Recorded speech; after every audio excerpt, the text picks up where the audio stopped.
সকলোকে শুভ সন্ধিয়া জনাইছোঁ আৰু ভাত পানী বনাবলৈ যা যোগাৰ কৰিছোঁ। কিনো কৰিছোঁ চাওক আজি। এয়া সকলো ৰেডি কৰি লৈছোঁ। আজি বনাবলৈ লৈছোঁ এয়া মাছ নিমখ হালধি সানি লৈছোঁ অকণমান। বিকাপ মাছ হয়। এইফালে আলু দুটা কাটি লৈছোঁ সৰু সৰুকৈ, পিঁয়াজ অকণমান আৰু অকণমান গাজৰ দিম গুৰি কৰি, এটা বিলাহী কাটি লৈছোঁ। এইফালে জলকীয়া আদা নহৰু অকণমান থেতেলাই লৈছোঁ আৰু মই ভাজি থোৱা সৰিয়হ ধনিয়া 1 চামুচ লৈছোঁ, নিমখ হালধি লৈছোঁ আৰু এইফালে চালাড বনাম। ধৰি লৈ মই কেৰাহীটো পাতি দিছোঁ। আমি গাঁৱলীয়া মানুহ জুইতে বনাই ভাল পাওঁ, তাকে যোগাৰ কৰি লৈছোঁ।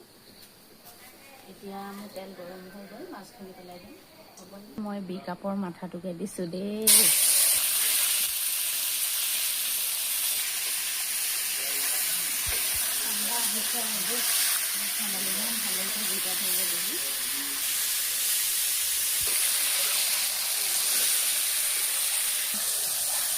এয়া মাছ হোৱাৰ পিছতে মই চব্জিকণ বনাম আৰু ভিডিঅ'টো শেষলৈকে চাব।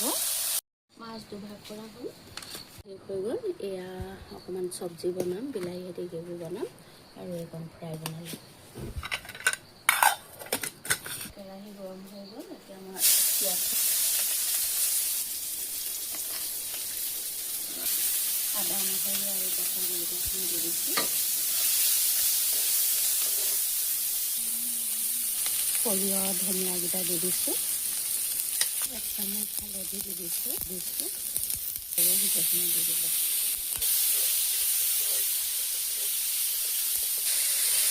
এতিয়া এইখিনি ভজাৰ পিছতে মই গৰম পানী ৰেডি কৰি ৰাখিছোঁ, ইয়াতে ঢালি দিম। তাৰপৰা অলপ উতল অহাৰ পিছতে মাছখিনি দি দিম।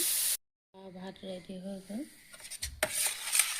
এয়া মাছৰ কাৰী বনালোঁ আৰু ফ্ৰাই মাছ এনেকৈ চাটনি তাটনি মিলাই এনেকৈ খাবলৈ লৈছোঁ।